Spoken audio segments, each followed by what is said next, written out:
আসসালামু আলাইকুম প্রিয় শিক্ষার্থীবৃন্দ, তোমরা যারা এসএসসি পরীক্ষার্থী আছো অথবা তোমরা যারা হচ্ছে এইচএসসি আছো, অর্থাৎ মানে নবম দশম এবং HSC inter first year second year, তোমাদের হচ্ছে উভয়দের জন্য হচ্ছে কম্পিউটিং সেটা একটা কমন আইটেম। এবং এইখানে আসলে বেশ কিছু রুলসের বিষয় আছে এবং অনেক স্টুডেন্টের ভিতরে কি এই আইটেমে তোমরা নাম্বার কম পাবে। এবং কম পাওয়ার অনেক কারণও আছে, কারণ তোমরা কি রুলসগুলো পড়ো ঠিক আছে, কিন্তু যখন অ্যাপ্লাই করবে তখন সেগুলো কি সঠিকভাবে অ্যাপ্লাই করতে পারো না। সো আমরা আজকে এটা আমরা মূলত একটা নবম দশম শ্রেণীরই টেস্ট পেপার থেকে একটা বোর্ডের কোশ্চেন নিয়েছি, এসএসসি ময়মনসিংহ বোর্ড 2020।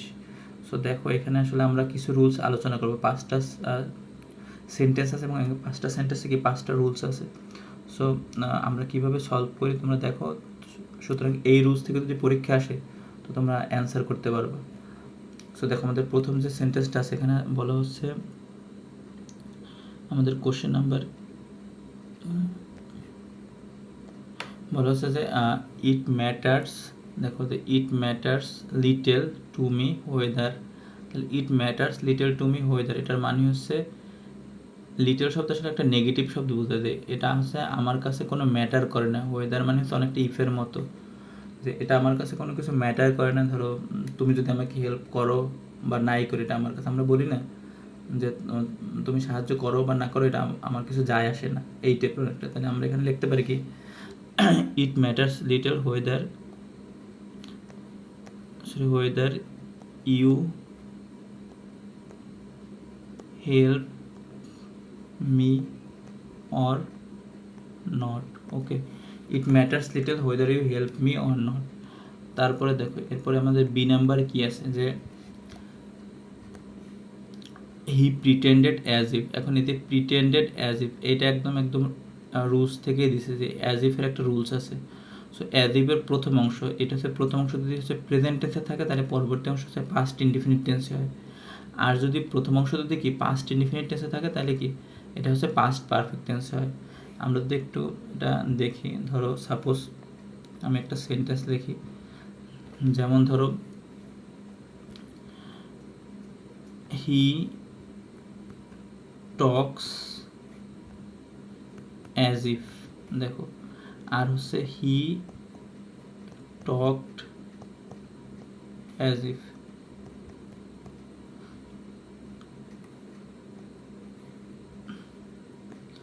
এখন দেখো এইখানে প্রথম যে অংশটা হি টক্স অ্যাজ ইফ, আর এখানে আছে হি টকড অ্যাজ ইফ। তো এইটা আছে কি, এটা আমাদের আছে প্রেজেন্ট ইনডিফিনিটে আছে, ঠিক আছে। আর এইটা আছে কি ফার্স্ট ইনডিফিনিটে আছে, কারণ হি টকড যেহেতু এখন।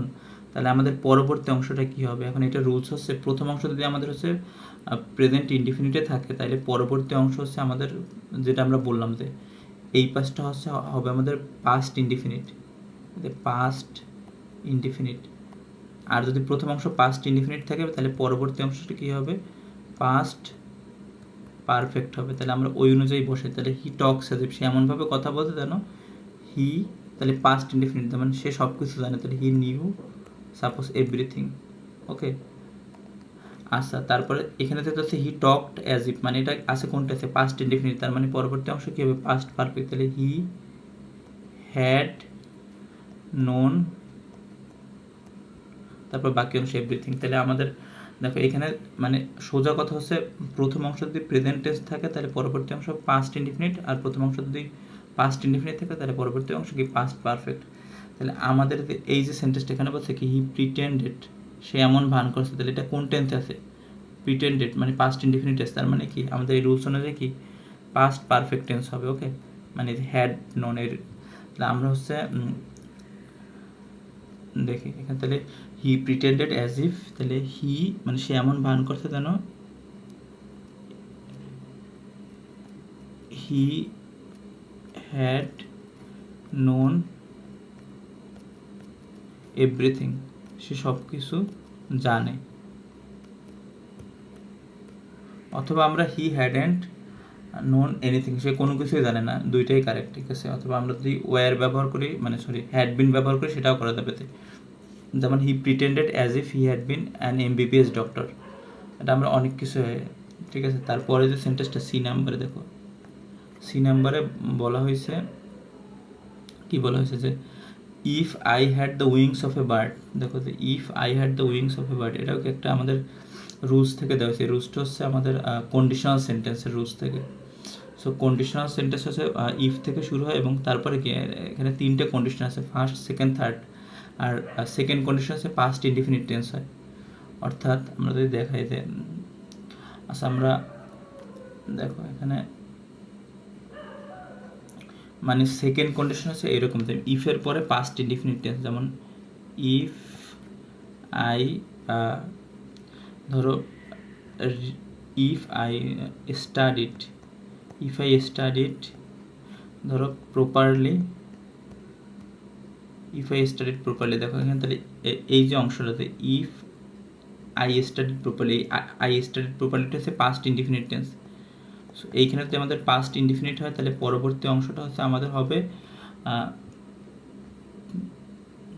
সরি পরবর্তী অংশটা হচ্ছে আমাদের হবে কি, পরবর্তী অংশটা হবে উড ব্যবহার করতে হবে। মানে ইফ আই স্টাডিড প্রপারলি তাহলে আই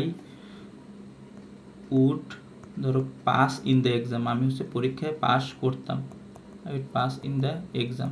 ওকে, আমাদের খেয়াল রাখতে হবে এখানে যদি পাস্ট ইনডিফিনিট টেন্স হয় তাহলে পরবর্তী অংশ হচ্ছে আমাদের হবে উড, মানে উড ব্যবহৃত হবে এবং উডের পরে ভার্বের বেস ফর্ম। তাহলে আমাদের এই ক্ষেত্রে এই যে একই রুলস বলছে if I had the wings of a bird. কিন্তু এখানে আমাদের যে সমস্যাটা হয় সেটা হচ্ছে আমরা অনেক সময় এই যে হ্যাডটা দেখার পরে মনে করি যে এটা তো আসলে পাস্ট পারফেক্ট টেন্সে আছে, কিন্তু এটা কিন্তু আসলে পাস্ট পারফেক্ট টেন্সে নেই। কারণ পাস্ট পারফেক্ট টেন্স হতে গেলে কি এখানে হেডের পরে হচ্ছে আমাদের কি থাকবে, মেইন ভার্ব থাকবে। হেডের পরে কি কোনো ভার্ব আছে? নাই। তাহলে এখানে হেডটাই হচ্ছে মেইন ভার্ব, তার মানে হচ্ছে I subject head main verb, তারপর কি অবজেক্ট। তাহলে এখানে আই হচ্ছে সাবজেক্ট, হেড হচ্ছে V2 আর বাকিটা হচ্ছে অবজেক্ট। তাহলে subject plus V2 plus object হচ্ছে পাস্ট ইনডেফিনিট টেন্স, এটা হচ্ছে কি পাস্ট পারফেক্ট না। তাহলে if I had the wings of a bird, তাহলে আমাদের ওই রুলস অনুযায়ী আই উড মানে আমি, আমার যদি হচ্ছে পাখা থাকতো হচ্ছে পাখির মতো, I would fly in the sky, fly in the sky. দেখো তারপরে যে সেন্টেন্সটা বলছে যে এখানে বলছে হচ্ছে টেক ইউর আমব্রেলা, তুমি তোমার হচ্ছে কি আমব্রেলা নাও লেস্ট। তাহলে লেস্টের একটা রুলস আছে, লেস্ট যখন থাকে লেস্টের পরিবর্তে পরে হচ্ছে শুড ব্যবহার করে, শুড অথবা হচ্ছে মাইট। তাহলে টেক ইউর আমব্রেলা, তুমি হচ্ছে তোমার আমব্রেলা নেও, টেক ইউর আমব্রেলা লেস্ট। এখন লেস্ট অর্থ হচ্ছে পিছনে ভয় হয়, মানে আমরা কোনো কাজ কেন করি, এটা না করলে আমাদের কি হবে আর কি, ওই ভয়টা কাজ করে তখন এইরকম ক্ষেত্রে লেস্ট ব্যবহার করতে হয়। অর্থাৎ পরবর্তী সেন্টেন্সটা এমন হবে, যেমন সাপোজ আমরা যদি বলি যে স্টাডি প্রপারলি, ভালো করে পড়ো, লেস্ট। এখন যদি না পড়ো তাহলে লেস্টের পরে হচ্ছে আমাদের হচ্ছে সবসময় কি সাবজেক্ট আসবে প্লাস হচ্ছে শুড ব্যবহার করতে হবে, শুড অথবা মাইট। তাহলে আমরা লিখি যে টেক ইউর আমরা লেস্ট ইউ শুড ধরো গেট ওয়েট, নাহলে কি তুমি ভিজে যাবে। তাহলে take your umbrella lest you should get wet, মানে তাহলে আমরা বললাম না লেস্ট শব্দের অর্থ কি পাশে ভয় হয়, মানে তুমি তোমার আমব্রেলাটা নেও সাথে, যদি না নাও তাহলে কি, তাহলে ইউ শুড গেট ওয়েট, তুমি কি ভিজে যেতে পারো, অথবা ইউ শুড গেট ড্রেন্সড। আর গেটের পরে হচ্ছে যদি ভার্ব হয় তাহলে কি সেখানে ভার্বের V3 ফর্ম হয়, তাহলে ইউ শুড গেট ড্রেন্সড, DRENCSED, মানে দুইটাই আর কি সঠিক। ঠিক আছে, তো মানে আমাদের খেয়াল রাখতে হবে লেস্ট থাকলে পরে সেন্টেন্সটা এমন হবে যে আগের কাজটা না করলে যেটা হইতো এরকম, যেমন স্টাডি প্রপারলি মানে ভালো করে পড়াশোনা করে, lest you should fail in the exam. তারপর ধরো ওয়াক ফাস্ট, তাড়াতাড়ি হাঁটো, lest you should miss the train. Okay, তারপর দেখো বলছে hardly had he started a school. এখানে একটা সুন্দর রুলস আছে, এটা হচ্ছে আমাদের কোনো সেন্টেন্স যদি হার্ডলি থেকে শুরু হয় এটা বলে ইনভার্সন অফ সেন্টেন্স। কারণ দেখো এখন আমাদের হার্ডলির পরে কি হ্যাড আসছে, আমরা কি মূলত হি থাকে আগে, হি এর পরে কি হ্যাড থাকে, কিন্তু এখানে হ্যাড হচ্ছে আগে, তার মানে এটা ইনভার্সনের নিয়ম।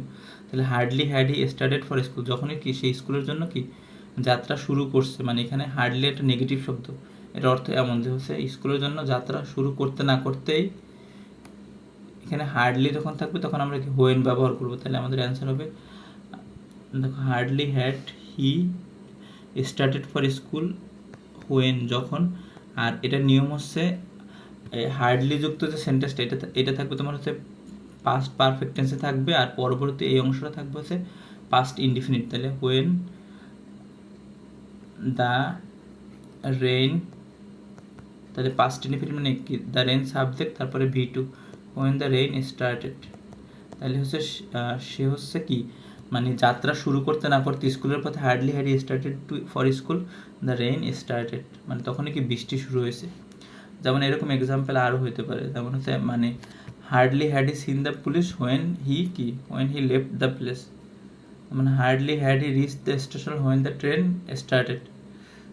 ওকে, এই টাইপের। সো মোটামুটি পরীক্ষায় হার্ডলি, ইফ এগুলো থেকে বা অ্যাজ ইফ এই রুলস থেকে পরীক্ষা আসে। সো এগুলোতে তোমরা ভালো করে কি মানে আয়ত্তে আনতে পারো এবং প্র্যাকটিস করো, তো কমপ্লিটিং সেন্টেন্সে পাস পাওয়া খুবই সম্ভব, এবং এর জন্য কি তোমাদের প্রচুর প্র্যাকটিস দরকার। সো তোমরা যদি এরকম প্র্যাকটিসের ভিডিও আরও চাও, ঠিক আছে, সো তোমরা কমেন্টে জানাও। আর তোমাদের জন্য একটা প্রশ্ন আছে, প্রশ্নটা হচ্ছে এটার অ্যান্সার তোমরা কমেন্টে লিখবে, যে ধরো কোশ্চেনটা হচ্ছে এরকম যে হার্ডলি হ্যাড আই রিচড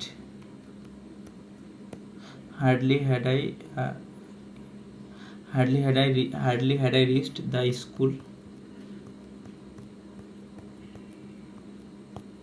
তারপর ডট ডট। তো এরপরে কী হবে এই উত্তরটা তোমরা কমেন্টে জানাও, ঠিক আছে।